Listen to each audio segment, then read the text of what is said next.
కొందరు మేధావుల ముసుగులో కేంద్ర మంత్రి అమిత్ షాపై అసత్య ప్రచారాలు చేస్తున్నారన్నారు ఎంపీ రఘునందన్ రావు. అమిత్ షాపై కేసు నమోదు చేయాలని అంటున్నారని చెప్పారు. సుప్రీంకోర్టు జడ్జిమెంట్లపై కూడా సభలో మాట్లాడే అవకాశం రాజ్యాంగం సభలకు కల్పించిందని రఘునందన్ రావు గుర్తు చేశారు.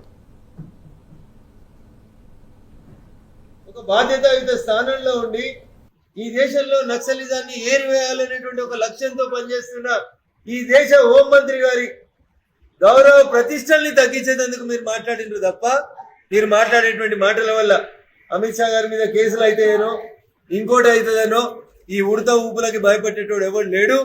భారతీయ జనతా పార్టీ నాయకులు కార్యకర్తలు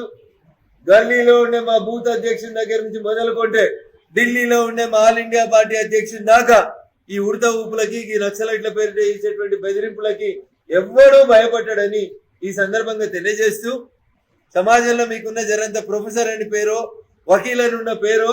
ఆయనతో ఏది పడితే అది మాట్లాడి దయచేసి పోగొట్టుకోవద్దని ఆ స్వయం ప్రకటిత మేధావులందరికీ కూడా నేను సవినయంగా అప్పీల్ చేస్తూ మీరంతా అర్బన్ నక్సల్స్ గానే ముద్ర వేయబడ్డే వాళ్ళు, మీరు అర్బన్ నక్సల్స్ గానే పనిచేస్తున్నారు, సమాజానికి నష్టం చేస్తున్నారు. మీ కుటుంబాలు బాగుండడం కోసం, మీ వ్యక్తుల వ్యక్తిగత ప్రతిష్టల్ని పెంచుకోవడం కోసం సమాజంలో అమాయకులైనటువంటి యువకుల్ని ఇంకా నక్సలిజం వైపు మళ్లించాలని మీరు ఆలోచిస్తే ప్రజలు మిమ్మల్ని క్షమించరని చెప్పి ఈ సందర్భంగా తెలియజేస్తూ భారత హోంమంత్రి అమిత్ షా గారి మీద మీరు మాట్లాడినటువంటి మాటల్ని మరొకసారి మాట్లాడకుండా ఉండాలని, నిన్న మాట్లాడినటువంటి మాటలు కూడా ఏదో పొరపాటున మాట్లాడినాం, మాకు సబ్జెక్టు తెలియదని చెప్తే